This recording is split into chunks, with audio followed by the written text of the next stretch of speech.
where do you think, Brendan, the collapse in knowledge between sort of city and country has occurred? Do you think it's just that cities got so big and so distant from country and from farming that it just, as decades went by, it just sort of started to forget where stuff came from? Yeah, no, I definitely think that that's a big part of it. I think that there's a few different factors that kind of played into this, but I've been formulating this theory on how exactly this happened, and it's still in the works. But I'll kind of tell you where I'm heading with it.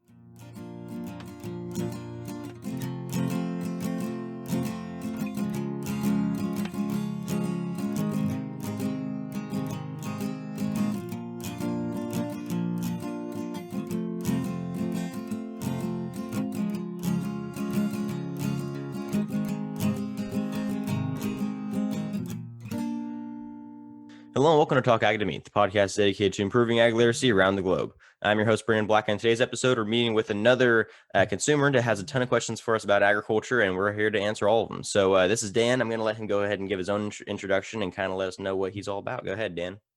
Hello there, my name is Dan Hall. I'm in London in the United Kingdom, and I'm a producer and presenter of another podcast called In the Key of Q, which is a musical podcast.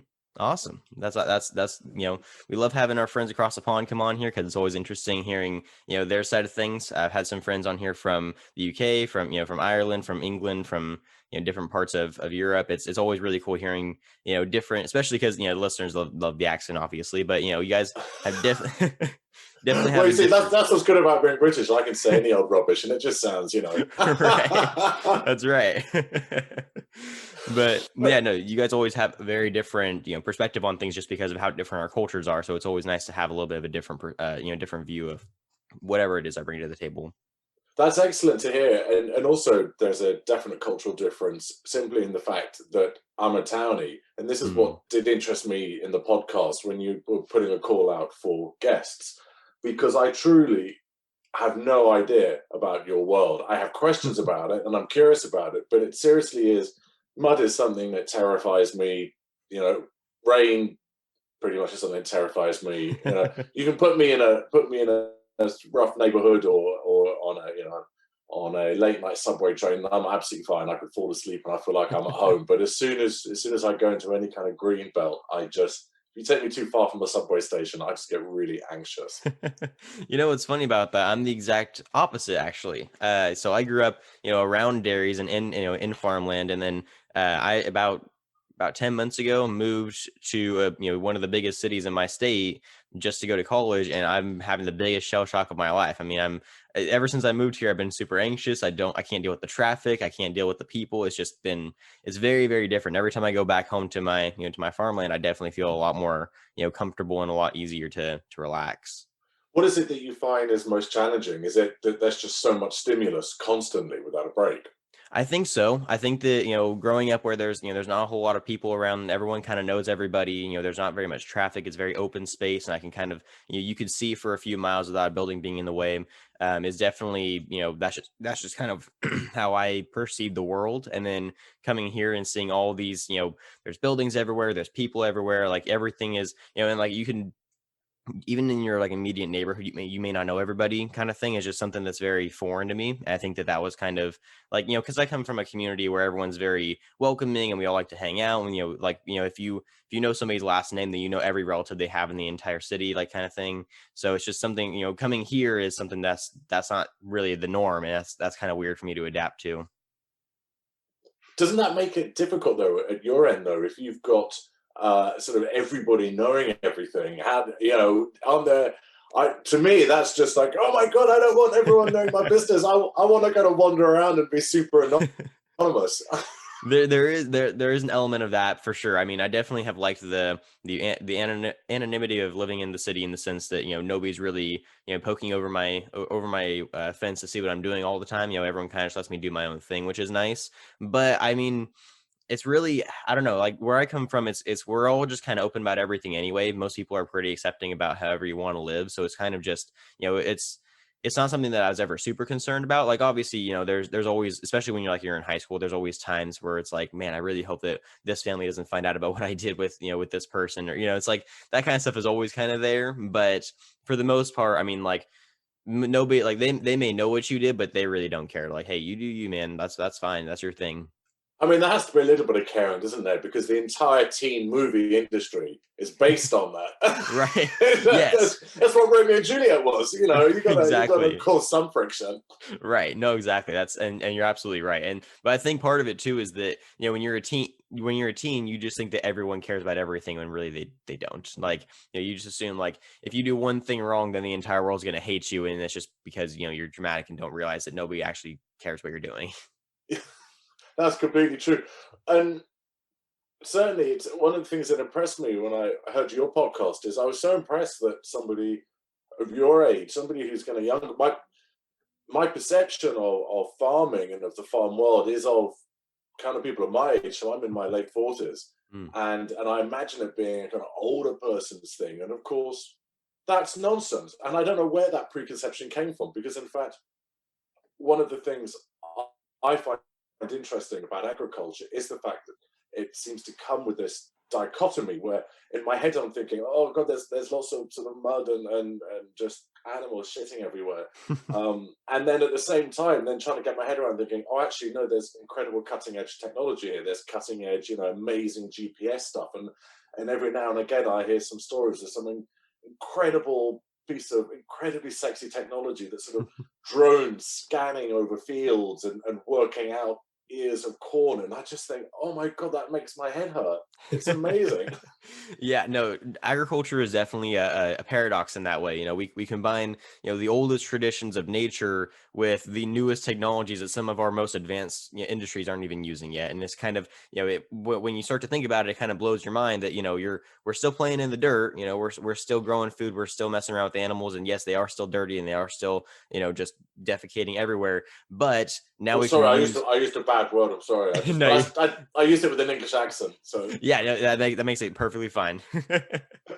But no, you're absolutely right. Like, it's very dirty. It's very kind of, for most people, it's pretty gross. But the thing is, everything that comes out of that animal, we can turn into something else. And so it's all yeah, about, like for you see a cow, like pooping on some ground somewhere, and that may look disgusting to you. But for a farmer, that's manure. And we can use the methane to create energy. And so some of that technology that we're being able to innovate is something that most people are far from aware of. And to your point, sorry, I don't mean to cut you off, but to your point about, farmer, the image of the farmer being older is something that's actually not entirely inaccurate. We're having kind of a hard time getting younger people into agriculture right now. They are starting to get more and more into it, but the average age of the American farmer is about 58 years old, and it's getting older. And that's mostly just because, a lot of older generation farmers are holding onto their farms because their next generation doesn't want to take it over, or we don't have enough young people taking over the farming side of things. Most of them are going into other aspects of agriculture, like the sciences or the technology or the law, or other things that are not farming. something that we're having. My main experience from farming. I have two avenues of experience in farming. The one main one is consuming what it produces. Mhm. And as I haven't got on the scales this morning and seen how heavy I've got since COVID. I enjoy consuming quite a lot of what farming produces. But the other one is I'm a real early starter. Mm. I love getting up early, and we have a radio show here that the BBC make called Farming Today, which I guess is aimed at farmers because it's just talking about agri news. It's just a nice 20-minute program that goes out probably just in that really early kind of I think it's a 5:30 a.m. slot here, and I love Mhm. it. I don't understand hardly anything of what's been talked about, but it's sort of comforting, Mm. and they've been talking in there a lot about these challenges that you were just saying there about getting younger people involved, about getting those second generations and saying to them, do you know what? It's not a sense of going backwards. You can love technology, you can love all these things, and you can be young and innovative and want a sort of absorbing existence and do it within farming. Mhm. Yeah. And it sounds like this is one of the things they talk about a lot on the program, and when they go and visit conventions and things, Mhm. is this conversation of how do we engage younger people in in making food and getting into this world. And it's something in media that I work in media, and it's something that we don't face. And in a way, we almost have the opposite problem, that a Mm, lot of young people come into media thinking that making it is like watching it. mhm. It's like people who want to work in bars. I'm sure you have as well. Worked in my fair share of bars, and people think that working in a bar is like being in one. Right. It's nothing like that at all. Right.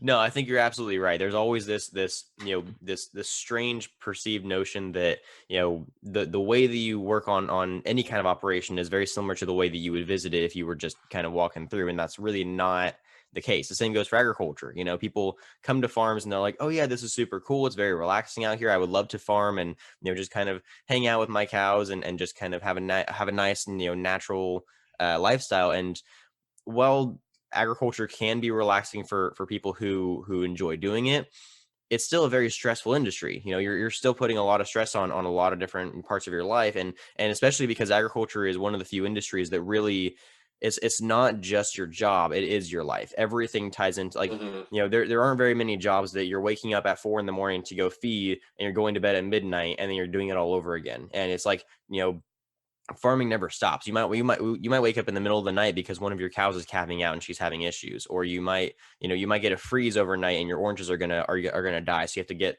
something out there to make sure they don't freeze to death, or, like, there aren't very many industries where that's a common issue. And so people tend to not realize that, yeah, farming is, it's fun, and it's super relaxing, all this kind of stuff. Yeah, when you're visiting the farm, but when you're working on it, it's a lot more stressful than people tend to put in their minds. And it's exactly like you said with the bar situation, or with, anything really. And it's funny you bring up the idea that a lot of young people are going into media thinking that they're going to get big just because they see like famous YouTubers or TikTokers or, whatever. And they're like, oh yeah, I'm going to go into that because that'll be, I'm going to become famous or whatever. That's really kind of a foreign subject to those in the agriculture industry. Even young people in the agriculture industry, we're having a hard time getting our name out on the media. Like the past maybe 5 years or so, we've gotten a lot better about it. We've really been taking new initiatives, and that I've been working with a bunch of other agricultural based podcasts that actually just popped up within the past 6 months. So I started my podcast 3 years ago. I just celebrated my third anniversary on Monday, last Happy Monday. anniversary! Congratulations. Thank you. Um, and so in my 3 years of doing the podcast, when I first started, I saw like a very, very small handful of agriculture based podcasts. And most of them were just kind of like your radio show. It's just updating people on what's going on in the ag world. It's just ag news kind of stuff. It's very industry based. It's not really consumer friendly. And that was something that I saw an issue with. And so I created my podcast around the idea of connecting the consumer to the ag world and giving them an idea of, hey, here's how you fit into all of this, and here's why you should care. And then, like I said, within the past 6 months to a year, basically around the time all of the shutdown started, I've been seeing a lot more ag based podcasts popping up, because a lot of these ag businesses that are focusing on their PR and their marketing are finding that they're having a hard time being able to market anything when they're stuck at home. And so they're looking towards other routes like podcasting, radio broadcasts, like live streams, new forms of marketing and media that promote agricultural education, not just information for other agriculturists. And And I think so that education is so important, it because is. one of the things that really frustrates me is when people are incredibly opinionated without knowing stuff. And I put Hmm. myself in that category. Yep. So it's when I see that trait that I don't like in myself in other people, it really irks me. Hmm. And it must be frustrating for you when you get lots of people having opinions on what they think is agriculture, such Hmm. as, you're treating these cows terribly, and we can't do this and we can't eat that and we can't do this because of the cruelty of it. And you sort of think, well, you've gone on Reddit and you've based that opinion on that, or fine, absolutely fine. If people learn their facts and then make their opinions based on that, then that's fine. But it's this formation of opinions on things, and I think agriculture really is very much at the forefront of feeling the brunt of this. Hmm.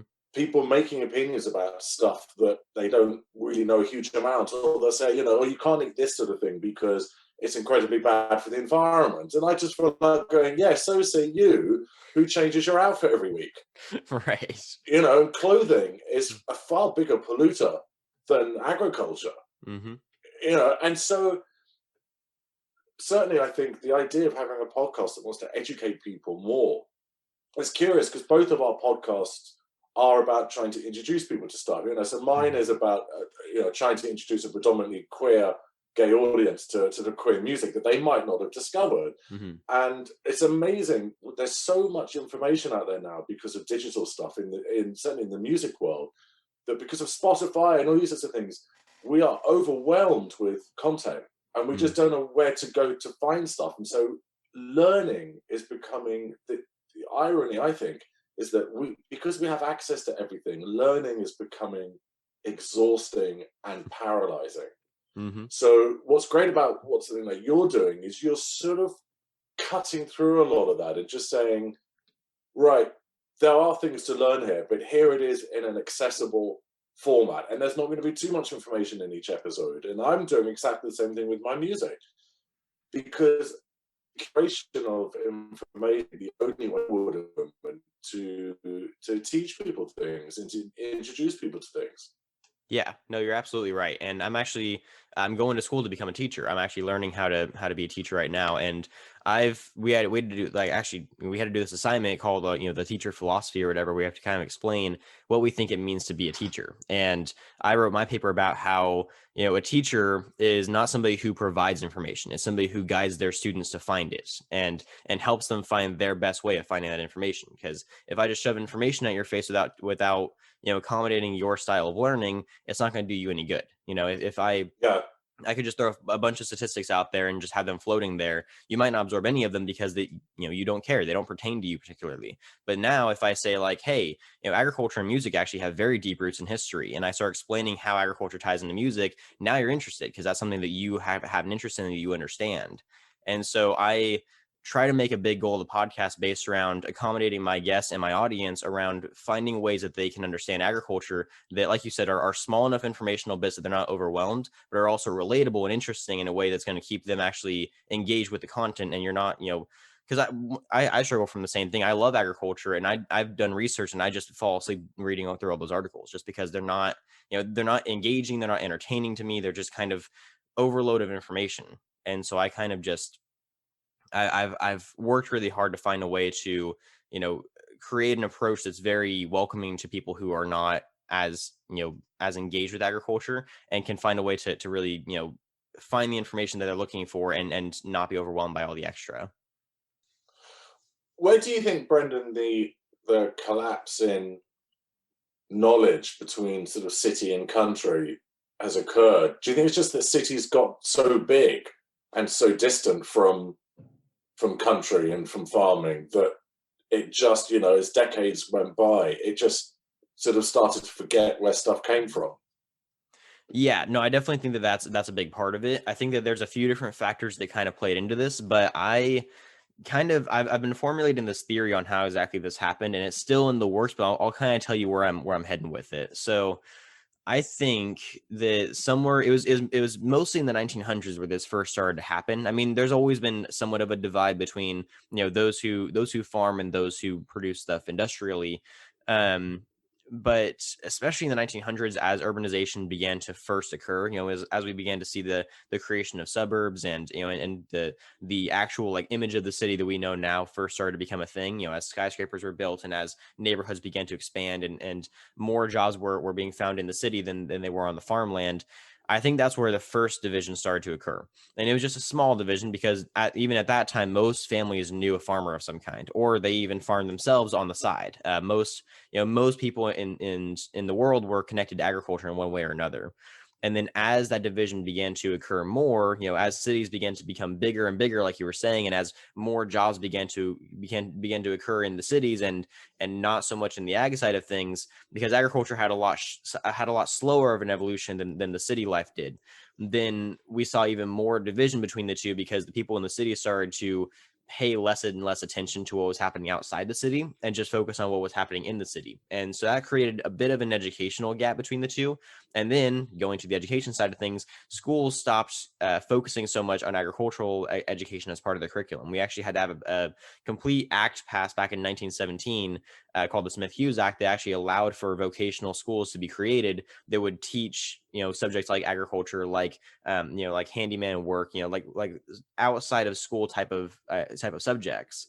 And so as that continued, we just saw a bigger and bigger division between city life and country life, just because there really wasn't much of an incentive for those two to kind of, to collide. Farmers went and did their own thing and didn't really worry about the city. The city went and did their own thing and didn't really worry about the farmers. They just knew that they were getting food from somewhere, and that's all they cared about. And then as the internet began to be created, and as media began to become more and more popular, and we saw this massive rise in technology, people started to have questions about agriculture that they really couldn't find the answers to, because they weren't going to go outside of their city and go ask the farmers. So they started to create their own perceptions on what was actually happening in agriculture. And this was shortly after the Green Revolution, which was the third revolution of agriculture. And that's when like chemical pesticides and fertilizers and that kind of stuff was first introduced. And so this created a massive misconception around the agriculture industry, thinking that they're trying to poison people, they're trying to cause all kinds of environmental damage, that they're, just out for their own profit. They're not out to actually help anybody. And so as the media began to get rolling and become more popular, and as the internet began to expand, people started to find answers where they weren't really coming from the right sources. They were hearing these things about agriculture that weren't coming from farmers. They weren't coming from people who worked in agriculture or even around the industry. They were coming from people who had fears around the industry. And so these fears just kind of, harbored this new, this newfound misconception in our agriculture that there's them and then there's us. We're not the same people. We're not all part of the same group. Like, we are separate groups entirely, and we do not need to talk to them. We don't need to trust them. We'll eat the food that they give us as long as we trust that it's okay. And that's why we're going to establish government entities that have to make sure it's all safe. And there was like this massive, distrust between the two communities. Even like the farming community didn't trust anyone in the city, because they were under the impression that anyone who grew up in the city automatically isn't going to trust them anymore, because of what the media did, because of what the internet did for them. And then around the early 2000s, mostly like the 2010s and later, we started to see a bit more interest in agriculture. People started to kind of find out that, hey, agriculture has a lot of stuff going on. We have all kinds of new technology. It's not just, Farmer John with his overalls and his pitchfork anymore. Like, there's all kinds of new innovations in agriculture that's coming out. There's a lot of new technology. There's a lot of new potential for great things to come out of this industry. And not to mention, the food that we're eating today has never been safer. It's never been higher quality, and there's never been more of it. Like, we are doing way better now than we've ever done in the past. And people that are starting to realize that are taking an interest in it. And the people who still are living in those misconceptions are beginning to fear more and more. And so it's kind of, there's an exponential rate of people who trust agriculture and people who are scared of agriculture. And the problem is neither of them really know what's going on in the industry. And so that's where I think the division first started to come from. But I could be wrong. There could be other factors that I'm not taking into account. No, I think that makes absolute sense. And you're completely right about agriculture being an increasingly big thing, because certainly from the United Kingdom's point of view, sorry, I'm not speaking on behalf of my entire country, but from what I can see from my country's point of view, we have two major sticking points in whatever major post-Brexit trade deals we want to make with the United States. The first one is our National Health Service. There's lots of we're aware that there's lots of private health companies in America who want to get into that, and it's just like, no one touches that. And the other one is agriculture, because we keep getting this press here that, the Americans want to take over agriculture, either run it from here or just flood the British market with chicken. People are obsessed with chickens being pumped full of chlorine. I still don't know where that came from. I don't know anything about this. No, but I also can't help thinking, I'm not quite sure why a farmer would pump chlorine into a chicken. I really couldn't tell you. It's this exactly. The producer in me just says, "Doesn't that cost money?" Yeah, no, it does. You're not gonna do it for fun because you've got a fetish for the way that bleach smells, right? It's like why? So there is a lot of there is a lot of hysteria around things like that, and I'm sure that there are deeper problems or deeper questions in the and how to integrate American foodstuffs here, or I know there's issues with potential the quality of foodstuffs or so. But I don't. This on the web for problems questions in the. I'm sorry, my Siri's come like that. And I'm sure there are valid questions to be had. What frustrates me is that there doesn't seem to be there doesn't seem to be a serious conversation about it. There just seems to be lots of hysteria and lots of complex socio-political agricultural questions being slammed down by just a graphic on Instagram. Mm-hmm. No, you're absolutely right. That's just ridiculous. No discussion, no discourse can be successful like that. No, you're absolutely right. And that's kind of one of the biggest battles that we're fighting right now from the ag media side of things is, how do we get our image back? And it's not to say that, agriculture is completely not in the wrong. Like we've been really bad about telling people what's going on, and that's our fault. I think that if throughout the years, if farmers were a lot more vocal about what's going on in the industry, a lot less misconceptions would be happening. And maybe not. Maybe people in the city would have just, turned away and not even listen to what they're saying. But it became almost like a standard for agriculture to remain hush hush about everything they were doing. And I think that caused a lot more issues than it solved. And, to your point about the chicken, situation, it's funny. Chicken is one of the most controversial industries in all of agriculture. Poultry is one of the most, controversial, not in agriculture, but, in terms of how people perceive agriculture. That's one of the ones that they tend to have one of the biggest gripes with is, oh, we stuff chickens full of hormones, or we stuff them full of chlorine, or, we're doing all this weird stuff to make our chickens bigger, and that's not natural. Really, none of that's true. At least in the United States, I'm pretty sure it's the same for the United Kingdom, because you guys are even more regulated than we are. But it's never been legal to pump chickens full of any kind of hormones or chemicals or anything like that that's not verified by the FDA, and the FDA hasn't verified any of that. And so it's not realistic to say that kind of stuff. But what has been happening is over the past century or two, we've been finding ways to selectively breed chickens so that way they get bigger at an exponential rate. So now we're finding ways to make chickens really, really big. And like we talked about, there was a brief period of time, actually a more than brief period of time, where the city side of things didn't really know what was going on in agriculture. So we were making these chickens bigger and nobody saw it happening. And then all of a sudden they see how big these chickens are. And they're like, well, last time we saw them, they were small. It's like, yeah, because last time you saw them, that was 200 years ago. We've grown since then. And so they see the jump from small to big and assume we're doing something unnatural. And really, it's just that we've been working a lot underground. You guys just haven't seen it. And so that happens with a lot of agriculture. We've been doing a lot of things with a lot of different crops and animals that have drastically changed over the years. And people think that it's because we're doing something unnatural. And really, it's just because we've been working on this for a long time and nobody has seen it happening. But it's curious that then, isn't it? Because you don't get people having that argument, say, about apples. Right. Or tomato. Right. It's back to that fact. You will get people having conversations about apples and tomatoes, but the conversations they'll be having are, oh, these don't taste as nice. Right. These ones are factory made or something, and they're just a bit tasteless. And these expensive organic ones, they taste lovely and taste like they've delivered straight from Italy. Right.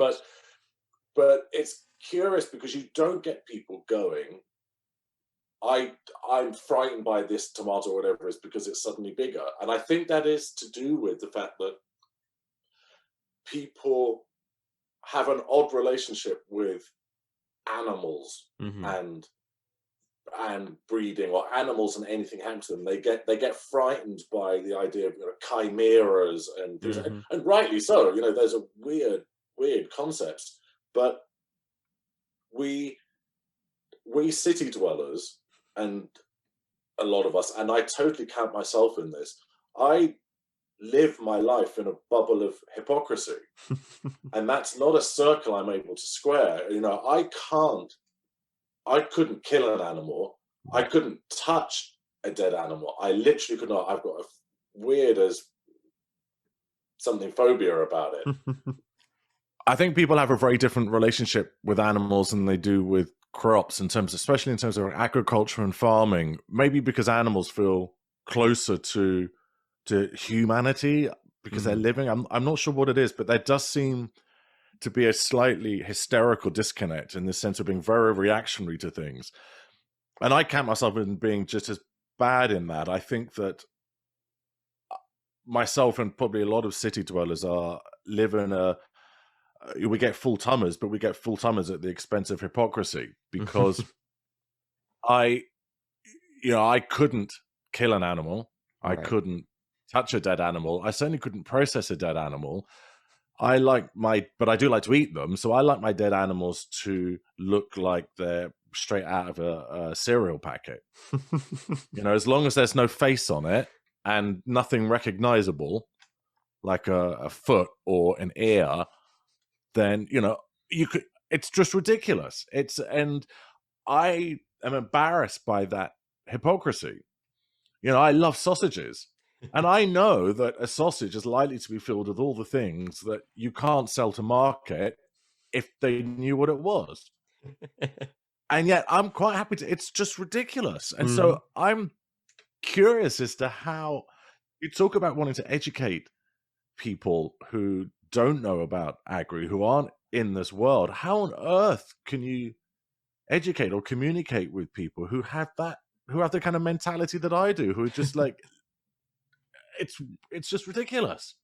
That is, you're making a solid point, and you actually brought up some things that I really hadn't considered, especially about like the difference in crop and animal concern.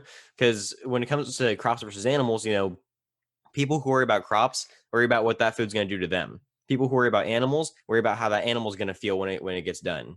And it's really interesting seeing the dichotomy in that, and that, they almost don't associate crops with being living things. They just, oh, they're plants. They're not going to feel anything. It's fine. But that animal, I don't want that animal to suffer, which, I mean, that's the whole goal of agriculture, is to make sure that nothing suffers. No crops suffer, no animals suffer, no people suffer. And so that's kind of, you make a good point about people. People have this weird thing where, like, yeah, they'll eat a steak. They don't want to know where it came from, but they'll eat it, but it's funny, because as we have conversations about this kind of stuff, and as I've talked to more people, and as they've asked me questions, I've begun to kind of see a lot of where their mind is at with that kind of stuff. And more often than not, they have the same mentality that you do. I'll eat it and I completely support the industry. I just don't want to be the one doing it. And that's perfectly understandable. I mean, I've raised, beef cattle, and, for the past few years. I actually don't have any right now, but, for most of high school and a little bit afterwards, I worked with and raised beef cattle. I've, been raised on dairies, and I've worked on dairies my whole life. And I've been around, a large variety of animals, and I've definitely built my emotional connections with a lot of them. And it's tough, once they go off to slaughter, there's definitely some kind of, there's an emotional pain there. But all farmers feel that.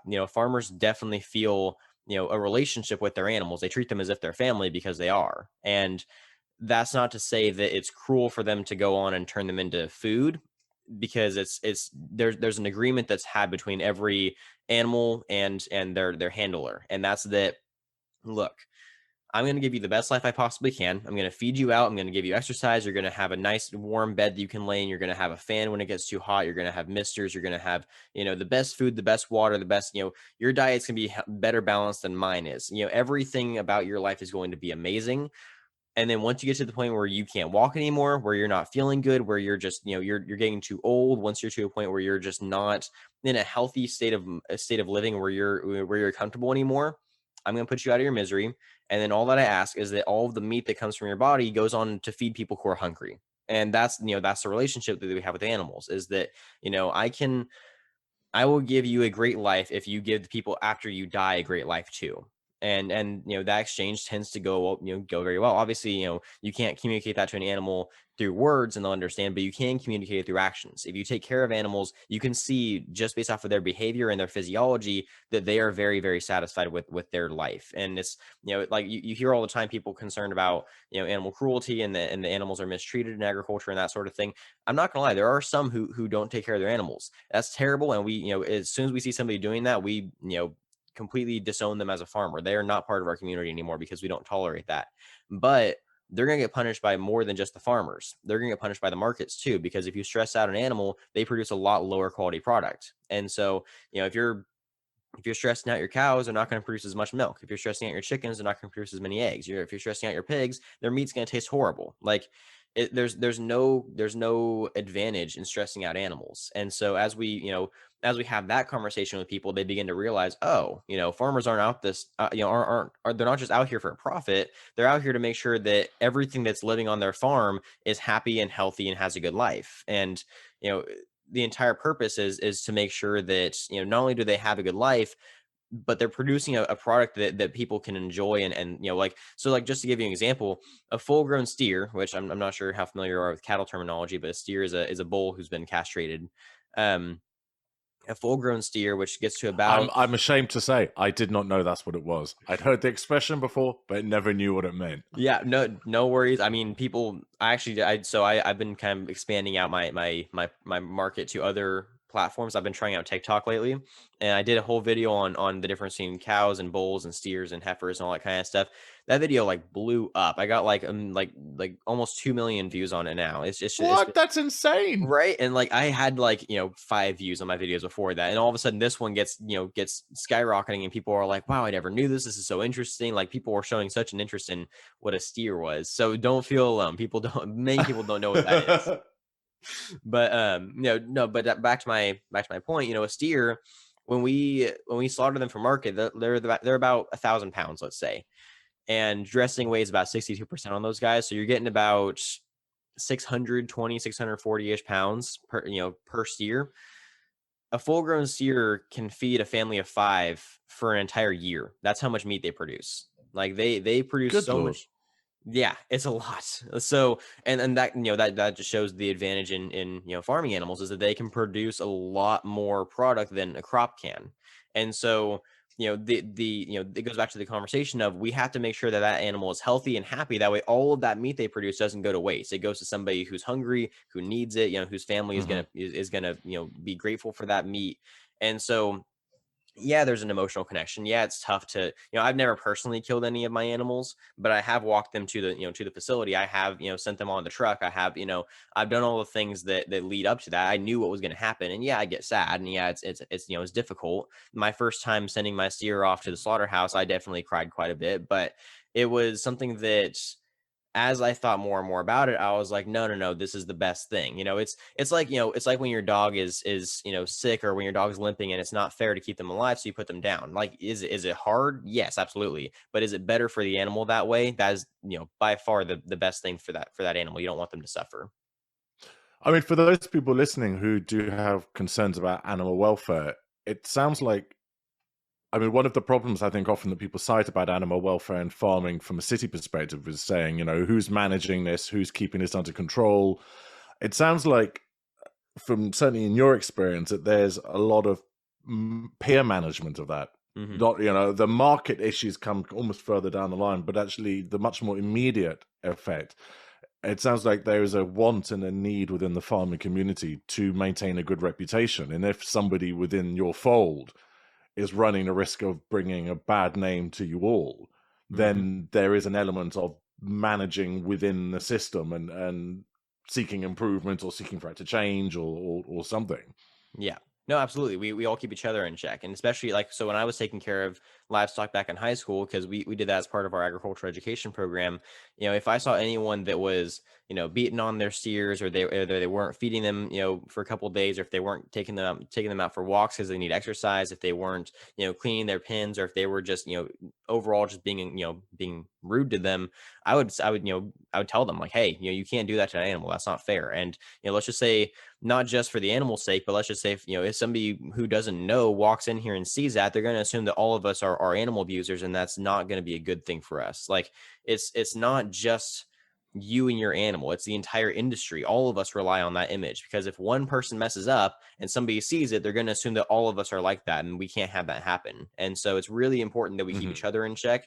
And again, going back to the animal welfare thing, we don't want to see animals suffer. I mean, I don't know a single farmer who enjoys seeing an animal suffer. We all want to take care of our animals. We all want the best for our animals. Like, I know several dairymen who almost seem to care more about their cows than their kids. You know, they're out there every day with their cows and they feed them in the morning and they're, hey ladies, how's it going? They'll sit there and talk to their cows all day. Like, that's their family right there. That is their livelihood. Those are their best friends. And like, they get their kids involved in it and their kids start caring about the cows. And, like every dairyman has a kid who has a cow. That cow, like, it doesn't matter if it's just a random cow in their herd, that cow is that kid's cow. And so it's like, there's such a level of intimacy between the family and the animal that's just not really seen by the public all too often. And I think that would really help with that image if that was seen more often.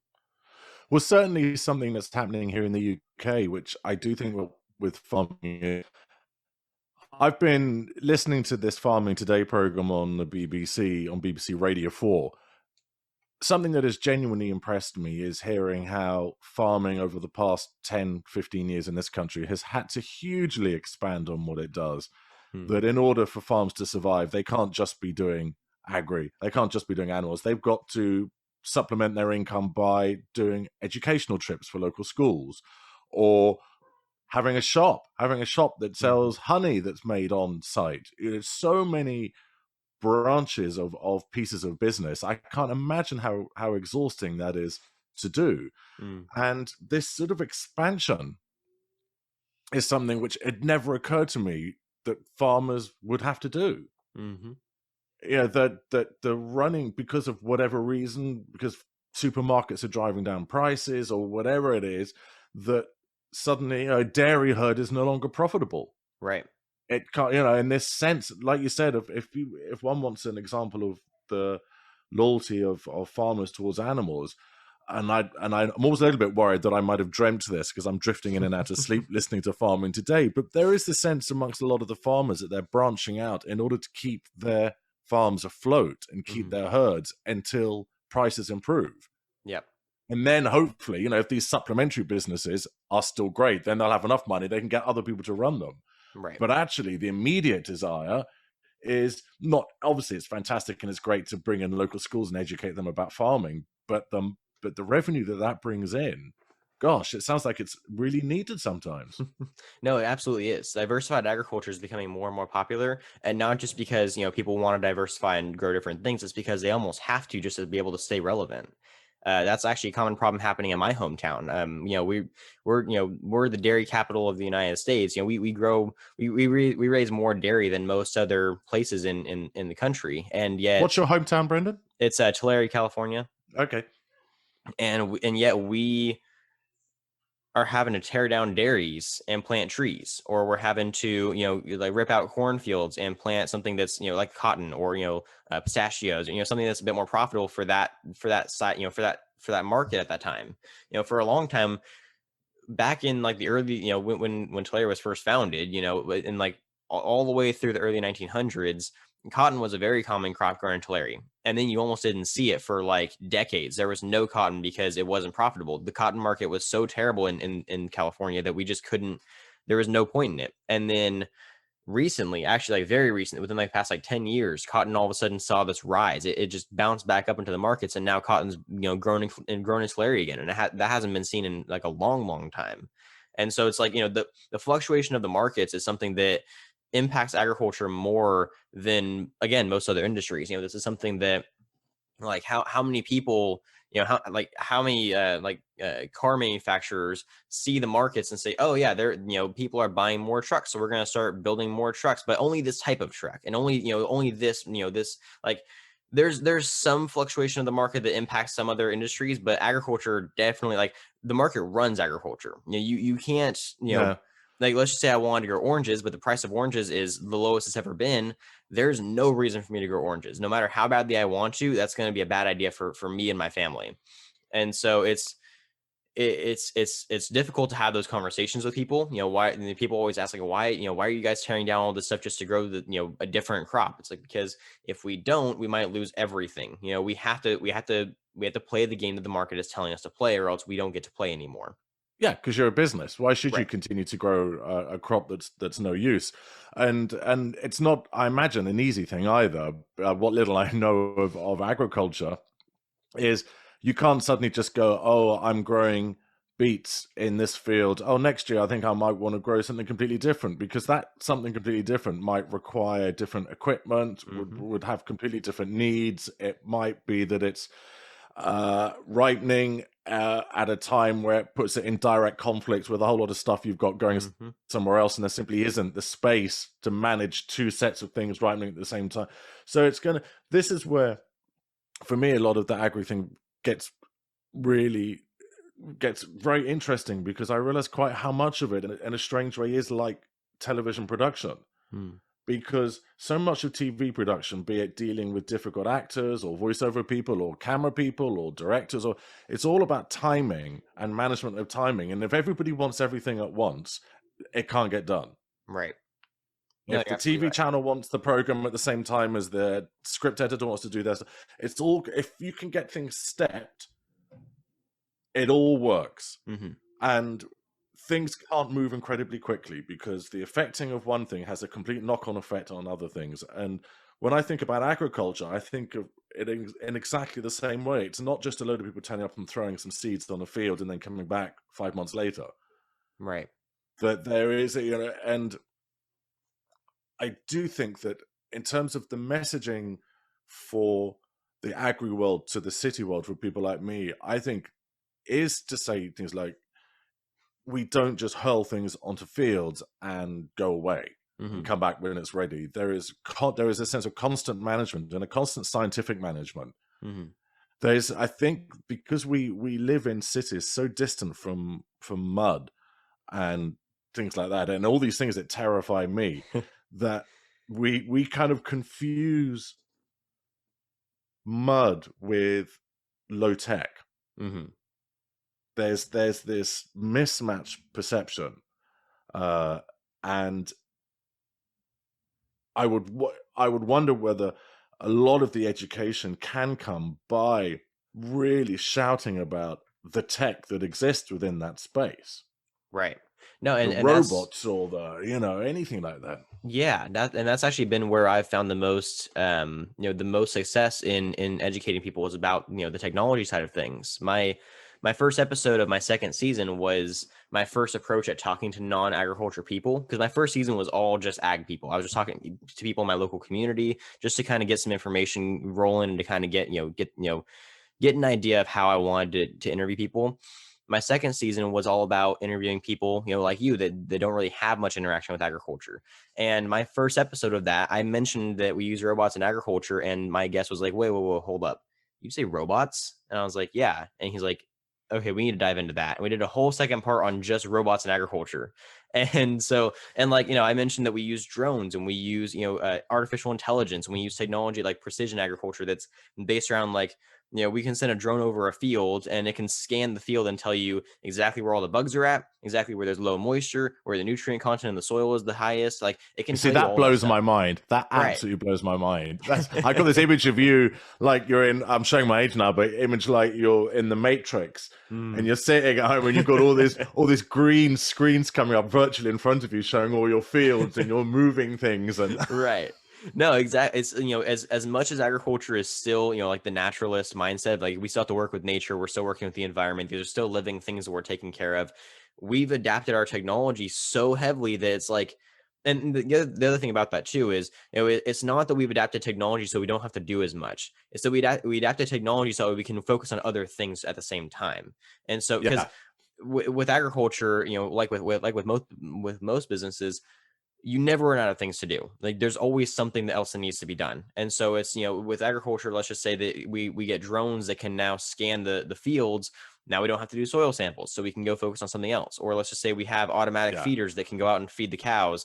Okay, well, that's one less thing we have to focus on. Now we can focus on rebuilding that barn that just got tore down. Or, now we have technology that can go and pick all of our food for us. Or let's just say it has to go harvest a field, or has to go, water or plant, or, it has to do something. That just takes away one less thing that farmer has to worry about that day. But that doesn't mean that the farmer now doesn't have to do that. It's that now he can go do something else that he's been stressing out about.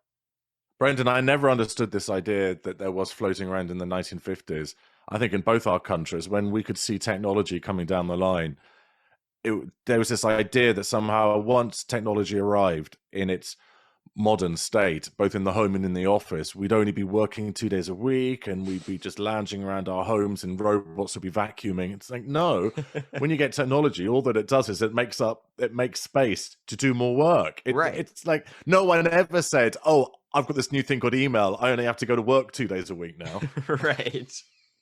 No, that's exactly how it is. You know, and I've heard some people like think that way. It's like, oh, you know, farmers got somebody to go pick their fruit for them, so you know, that way they can just sit around. It's like, no. They have 1,000,001 other things on their list. It's just that now they can go do those things. You know, it's like if you know if they don't have to worry about the field getting picked, then they can go focus on, you know, getting the other field ready for the next harvest, or they can go focus on making sure that their bank, you know, their bank statements are in place, or they can go focus on making sure that, you know, their cows are fed for the day, or, you know, like there's always something else that needs their attention. It's not just, and even, you know, just because we have something that can do it automatically now doesn't mean that the farmer doesn't pay attention to it. You know, if you know, if we have a robot out there picking fruit, the farmer's watching that robot to make sure he does it correctly, because if he doesn't, then we're gonna have to change something about the system, because you know, even technology can make errors at times, and there's always adjustments that need to be made per field, because we're dealing with the environment. You know, things are never the same. You know, there's always going to be some change here and there. There's always going to be some variation. You see, this is why I think it terrifies me. My nature terrifies me, because I like order and I like templates, and I just I'd be the worst farmer. I have actually got a question. Okay. Which I'm not embarrassed to ask, because you did tell me not to be ashamed of ignorance. Yeah. There's a product that I absolutely love, and that is sweet corn. I love sweet corn. I love frozen sweet corn, and it's probably the best. Unless we get fresh cobs, frozen sweet corn is the way that we mostly get it in this country, and it's not expensive. This stuff is not expensive, and it's just a joy, which is great for me. But what I don't know is how does it get like that? Because if it's not expensive, it must be easy to process. But how on earth do you get a cob and you get all the bits off it without breaking them and without getting all the little bits of fiber and horrible stuff? So I've got no idea how that happens. No, that's an excellent question. And so you're absolutely right. Corn is actually one of the cheapest crops to produce, because corn is immortal. I mean, it's very hard to kill corn. It's very resistant to a lot of things, and about 98% of corn is genetically modified, which makes it even more resistant to all those things. And so corn can survive a lot, and it can survive in a lot of different types of climates and areas too. So it's grown pretty much everywhere. Like in the United States, it's grown in every single state. Every state grows corn somewhere. And so, and all the states have very different climates, don't they? Right. Yes, exactly. And the thing is, corn can adapt to different soil textures, or different soil compositions, different nutrient components, all that different stuff. There was a point in time where the government had to pay farmers to not grow anything for a season, because we had so much corn that we did not know what to do with all of this. Send it to my house. Yeah, no, exactly. So like farmers were literally being paid to sit around, because they literally could not afford, like the market could not afford to sustain that much more corn. Like we were flooding the market so badly that there was just too much corn. It was going to waste. And so we had to stop producing it, because it's so easy to produce. Like everyone, like almost like the knee-jerk reaction is, if you don't know what to grow corn, because it'll grow. And so that kind of answers the question as to why it's cheap, is just because it's everywhere. Like the corn market is so saturated that it's you know, is in the ground basically. Corn will never be expensive, as far as I can tell. I mean, maybe like super fancy, you know, weird corn that's grown somewhere else, but like sweet corn, you're always gonna be able to get it for cheap. That's good news. Well, for me anyway. Right. But the processing of it is actually really interesting, because like with most foods, there's a quality assurance aspect of processing corn. And so, you know, like let's just take oranges for example. You know, let's just say they're sorting through a big bin of oranges.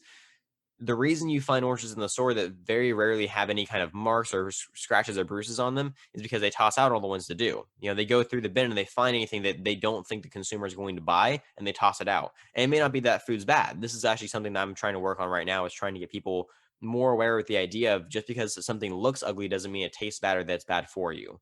And so, you know, like we're doing orange, a similar thing here. Right. Yeah. And so like an orange with a big old scar on it may not be that bad because it's got that rind around it that's protecting the actual fruit. As long as there's nothing puncturing the fruit on the inside, then you're good. You can eat that fruit. And so it's like, it's the same thing with corn, but we are a very cosmetic based, we're a very cosmetic based population where everything we eat, everything we own, everything, it has to look pretty. Everything has to look nice. It has to look, it can't have any damage. It can't look like it's going to taste weird. Like it has to be perfect. And so when we are processing corn, as we're kind of shedding off the kernels, any kernels that we don't think look quite market ready, we just toss. And so every kernel you get is perfect. It's all plump and nice looking, and it's all fancy. And then they process it all and they package it and then they send it off to your house. And that's kind of that's the reason that it all looks nice and it's still cheap and affordable, all that kind of stuff, just because our quality assurance is so specific and our food safety regulations are very, very hard too. And so a lot of that kind of ties into making sure the product is as nice as possible and as healthy and safe as possible for our consumers. But how is that processing done? Is it sort of put on a vibrating plate or something, and all the things that are too small for the consumer just sort of fall through a gap, and I guess you turn that into something else, like cornbread or something like that. You just mash it. But it's not done manually, is it? I don't. So, so I don't actually know how the kernels themselves are plucked off of the cob. Let me look it up for you real quick. But I do know that any corn that's not like any like you said, any kernels that don't make the cut, they go into something else. Either they're made into cornmeal, or they're left over and turned into animal feed, or they're just kind of set into like a different industry. Because the big thing with agriculture is we don't waste anything. Like we try our absolute hardest to not waste anything. Even like the oranges that are ugly, that aren't going to go to consumers, they go to cow feed, or they go into orange juice, or they go into something that's not oranges. Like there's always something that's there's always a place for everything. Even like with if we butcher an animal, all of the meat goes somewhere. Even like the tongue goes to different countries, the tail goes to a different country, the hooves and bones go into dog bones. Everything goes somewhere. Let me see the next. Okay. And just while you're looking that up, there's a huge problem ultimately, isn't there? In that your city consumers or your consumers expect a consistency of quality and a consistency of look, and the very nature of nature is that it's not consistent. So you're always trying to get a square peg in a round hole a little bit by the end consumer thinking that nature just goes boom, boom, boom, boom, boom, boom, and cookie cuts everything. Whereas, of course, in order to give that impression, you've got to have so much wastage, which you then go, well, it can't be wastage. You've got to do something else with it. Right. No, exactly. And that's exactly how it is just because we're dealing with the inconsistency of nature, we can't guarantee a perfect product every time. So we've had to get creative with where we're going to send that leftover product. All the byproducts go somewhere. And there's actually been a surprising amount of industries created just through byproducts. I mean, like, wow. I bet this is actually something that surprised me when I found out. A lot of like computer chips and like different, like plastics that are used for technology are made from like animal fats and stuff. No. Yeah, so like a lot of like plastics, a lot of weird animal fats go into a ton of different things because they're very easily saturated into like plasticky materials, and like skin is used for a lot of like animal skins, especially like horse skins is used for like glue and stuff. There's a lot of different byproducts that we don't want to waste it, so let's find something to do with it. And so like we do all kinds of experiments to see like, okay, well if we do this to it, what changes about it, and then we find new ways that we can manipulate different byproducts into doing different things for us. Wow. So I did find your corn answer. So brilliant. It looks like whenever they put the cob through the processing plant, whenever they put it through the processing plant, they have these spinning blades that the corn basically gets shot through, and then as it goes through the blades, the cob basically, like it's almost like, I'm imagining kind of like not like a grinder, but kind of like I don't know how quite to describe it, but like as it's going through the blades, basically the blades are very they're just light enough to knock the kernels off without damaging the kernels or the cob, but it's kind of like you're just pushing the corn through, and it's just like spinning, and it's just like knocking them off into like this big old pan, and then the pan like sifts through all the ones that are too small or not the right shape or the right size, and the rest of them get sorted out into the bin. And that's basically how they separate them, from what I can understand. See, that's fascinating. There's something wonderful about factories and machines doing that kind of work. We used to have a kids program when I was young on the BBC called Play School, and at the end of each episode they would go and visit a factory, and it was amazing just watching these machines doing these things. And there was a fantastic TV show made in your country called Twin Peaks, and that had an opening title sequence that not only had beautiful music, but it was just a sawmill. And that's all it was just these static shots of these sawmill machines repeating a movement. And it's hypnotic. It's beautiful. No, it absolutely is. Yeah. No, I haven't visited a ton of processing plants, but I've been to citrus processing, like pomegranate processing, cotton seed processing. Cotton is really interesting to watch. They have like this whole machine that separates the seed and all of the trash, which is like leaves and sticks and stuff from the cotton. And then they have machines that actually like separate the cotton out by fibers, and then they spin it all into like different types of, it's like almost like spider web kind of looking silk, and they do all this weird stuff with it that turns it into like the fiber that we use to make clothes and other products. And then all the seeds get kicked out somewhere else, and they have this massive pile of seeds in the back of the operation, and all the seeds go back into animal feed. And all the trash gets put in something, like everything, seeing the entire process is really, really cool. And like there's a part of the process where they let you kind of, there's like this machine, and you can't really see what's happening, but you just like this little window, and it's almost like popcorn. You just see cotton seeds popping up and up and down, and it's because underneath it they have a machine that's separating the seed from the cotton, and it's heating it up and it's popping out. And so as they're doing, you see like the seeds popping. You can actually stick your hand in there and catch a hot seed, and it's really, really cool. And I got to do that when I went and visited. It was really interesting. You see, this is where farming. We need to have YouTube channels, and maybe there already are YouTube channels that show this kind of stuff in action, because it is always fascinating when when huge, bulky, loud things are doing something which seems incredibly intricate and delicate. Right. No, it's always crazy. Just like, how come it doesn't just break everything? Right. Yeah, the machine's so loud and it's shaking and it's doing all kinds of weird things, and all of a sudden we have this nice, delicate little product come out of it. It's like, how in the heck did that happen? Yeah, totally, completely. And something that just sprung into my mind thinking about city and countryside. It's a bit of a jump in my mind process, but that I've noticed increasingly certainly in London, and I'm sure in cities all over the world, but in London, there has been, over the past decade, a slight sort of almost like a kind of fetishization of farming. Mm-hmm. And I think that's grown up in the sense of farmers markets coming up. And so by fetishization, I don't mean a sexual fetishization. Right. I mean a sort of sense of we're bringing, we're just in love with things that are farmy and things that feel genuine. And so the upshot of that here in London is we've had things like distilleries hugely popping up everywhere. They're all over London in the weirdest of places, right in the center of town.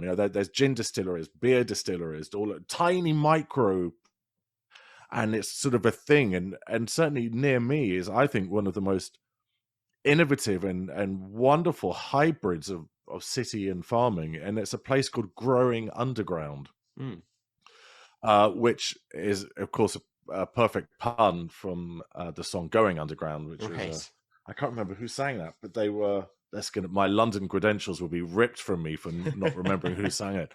Was it the Stranglers? Anyway, it was the Jam. That was it. The Jam sang it. But Growing Underground is I think mushrooms. They grow mushrooms and they grow herbs and salads, and they grow them in old subway tunnels underneath London and underneath where I live now. Wow. So a whole stretch of the subway tunnel, they're grown in old war shelters, World War II shelters, and it's incredible.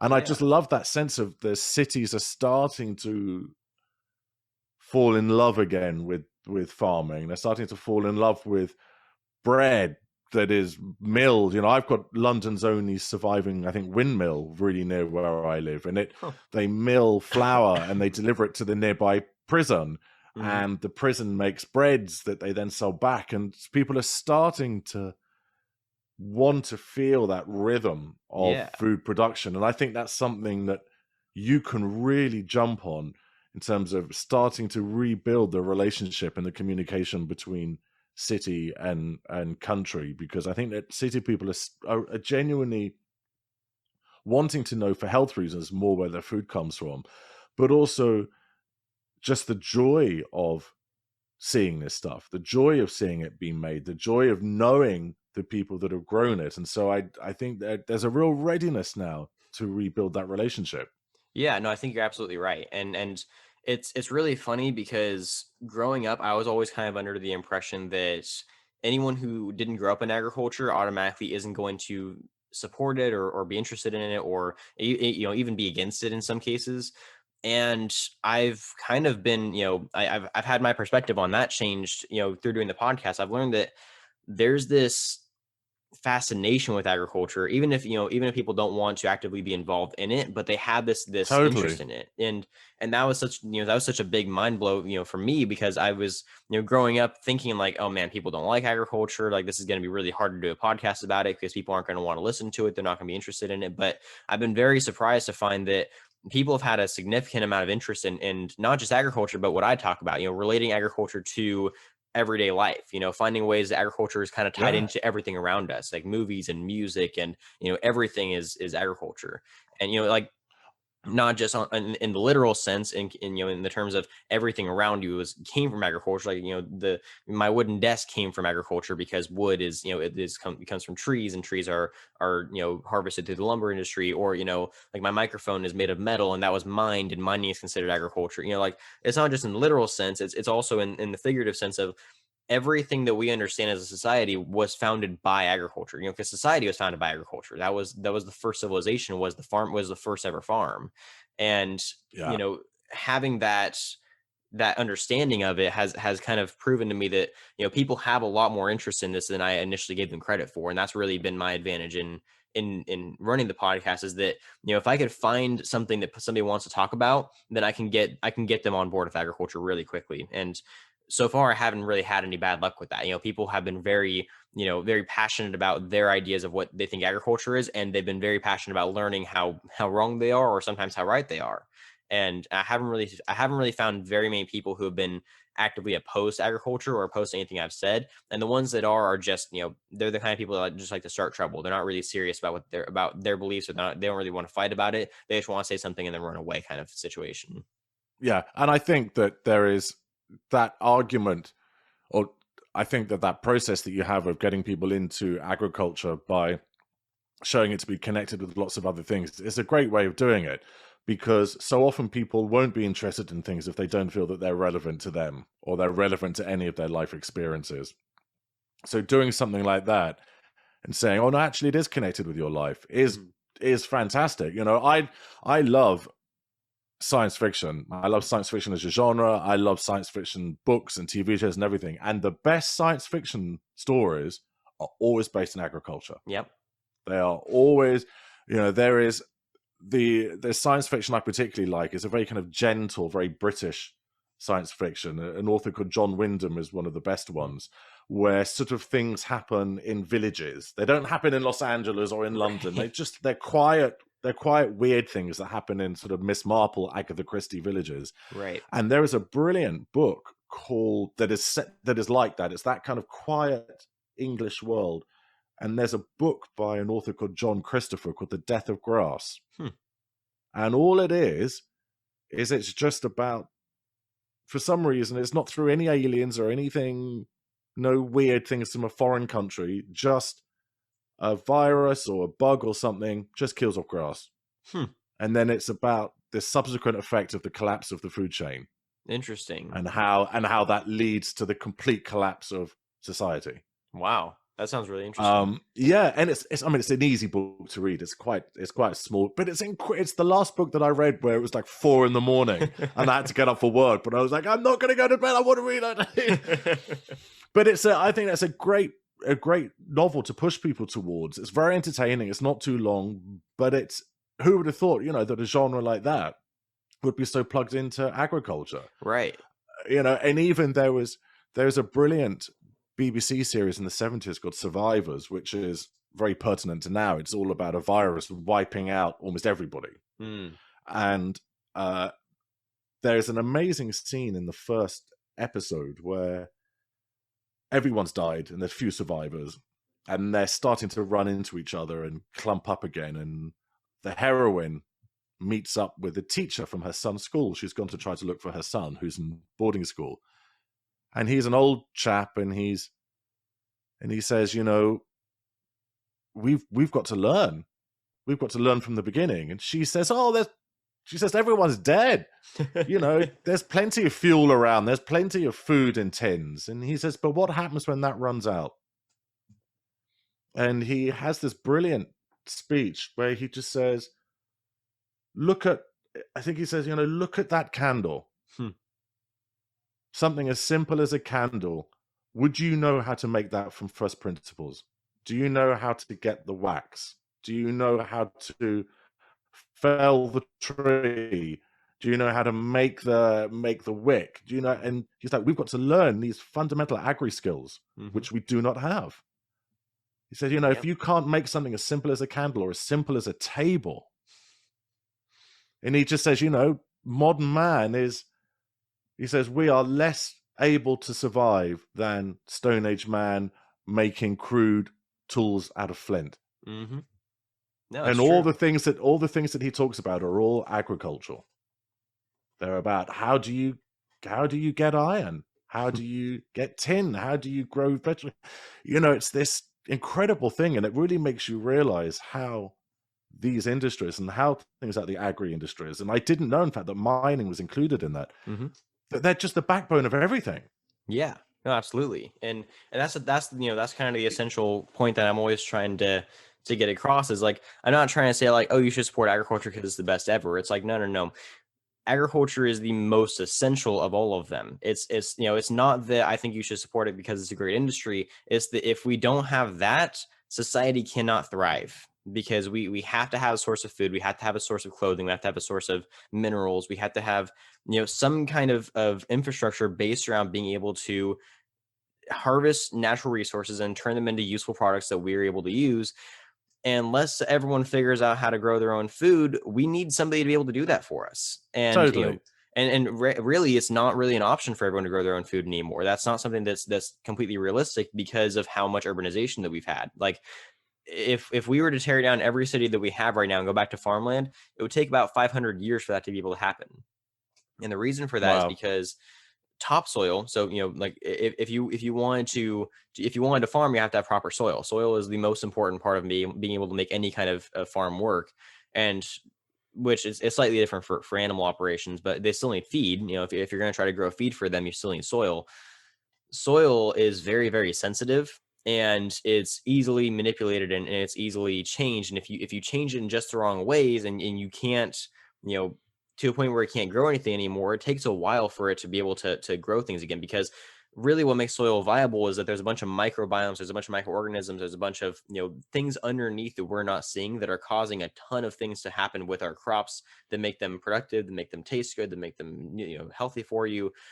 If we don't focus on that, if we kill off our soil, then we're kind of killing off our only food source, because we can't just grow crops anywhere. You can only grow them in places where the soil is rich enough to actually harbor crops. And that's why we can't just, grow corn, corn probably can grow anywhere, but you can't just grow, like strawberries in the middle of Alaska, because they don't survive in the cold very well. And the soil might not be their nutrient composition. So what happens with the Dust Bowl? Because we sort of hear about this legendary thing that happened in America.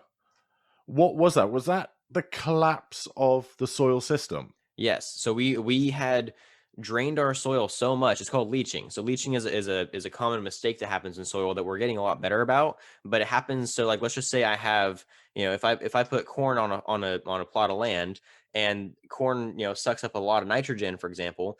And then I, take the corn out, I harvest it, and then the next crop I put in there is something else that takes more nitrogen. Then that soil is going to run out of nitrogen, and it's going to dry up, and it's not going to be able to produce anymore.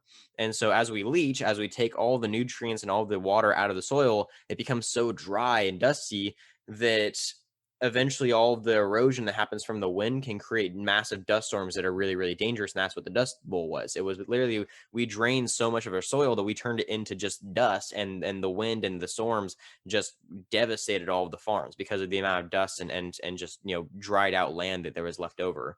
And that's And what we how kind do you of fix that? really it's difficult to do. It has to do with a lot of soil care and just not touching the soil in terms of, we don't grow anything on it, or we find ways to put nutrients back in the soil.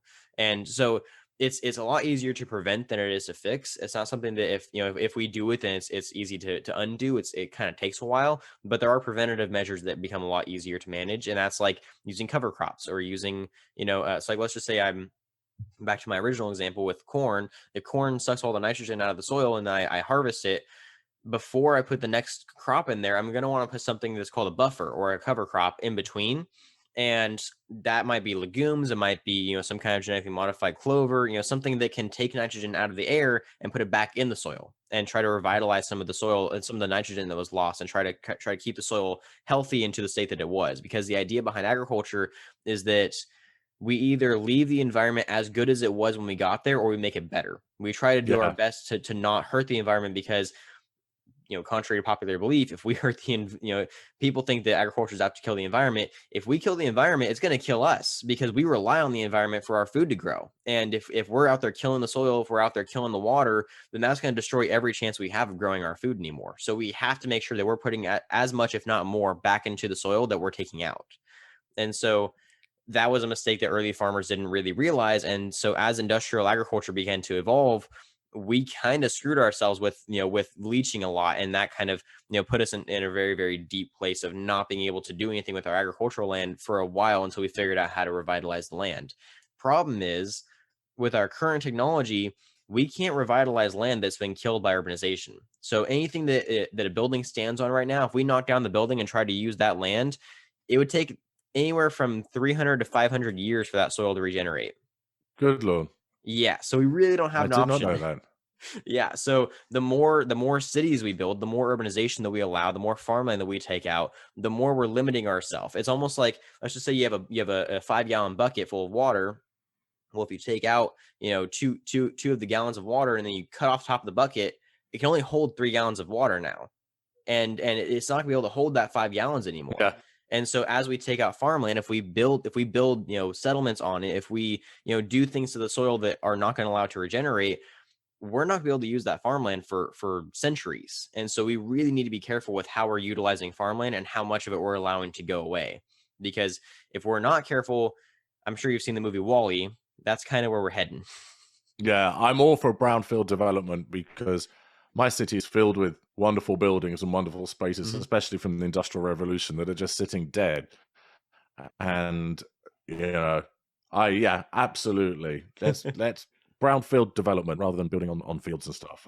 Right. No, I'm Brendan, I'm going to need to dash in a second. So I've got to go for dinner. Do you want to wrap up later? Do you want me to call back in later rather than us rush this? What would be best for you? No, I mean, I was kind of at, I think that was a healthy stopping point for the conversation. I was just going to close on, Cool. I don't think that we really need to, I don't think urbanization is a bad thing, as long as it's, as long as it's controlled, and as long as we're aware of what we're doing. Absolutely. Yeah. As with, I suppose, most things in life, but let's not build on fields and stuff, because even though fields terrify me, and being far from subway stations terrifies me, I do at least have the intelligence to realize that I do need it if I want to carry on eating my huge amounts of corn on the cob. Right. Exactly. But no, I think that was a healthy stopping point. I think that's, unless you had any other questions or anything else you wanted to cover in a future episode. No, that was great for now. But to be honest, I'm sure I will think of things, because I'm now going to go for some dinner, and I'll chat to my friends about this, and undoubtedly they'll come up with questions, because I think they're all urban boys as well. So awesome, send them over. I'm happy to answer any question. My policy, there's no such thing as a dumb question. And you really made me feel that. So thank you very much. I felt very comfortable asking questions which must have seemed embarrassingly basic to you. No, it's like I said, it's to a point now where I'm embracing those questions. So I'm glad that you're comfortable enough to ask them. So awesome, though. I think that was a good wrapping up point. Before we close out, I would like to give you the chance to plug all of your podcast stuff and kind of remind people where they can find you if you would like. Thank you very much, Brendan. Yeah, so you can find my podcast In the Key of Q, which is at inthekeyofq.com. And of course, it's on all the usual podcast providers. Really, it's a podcast that's speaking to queer identifying musicians from around the world, because I think that music is a really great way for marginalized communities to really feel like they belong. So it's a great space to discover new music. But do you know what? It's an open church. Anybody's welcome. Music is a joyous thing that anyone can enjoy. So come along and listen to all sorts of music, rap music, country music, pop music. It's all there at In the Key of Q. And you get to hear my lovely British accent as well. Awesome. Thank you, Brendan. Yeah, my pleasure. And I'll be definitely linking all your stuff down in the description and sending people your way. I'm definitely going to be tuning in myself because that sounds like a whole lot of fun. So I think that kind of wraps Bless everything you. up. Thank you very much. Yeah, thank you so much for joining me. Thanks to all the listeners for tuning in. I hope everyone learned something today, and I know that I definitely learned some more about corn that I didn't know. So awesome. I think that's a good, healthy stopping point. So I hope that everyone enjoyed. I hope to see you guys all next week. And don't forget, if you ate today, thank a farmer.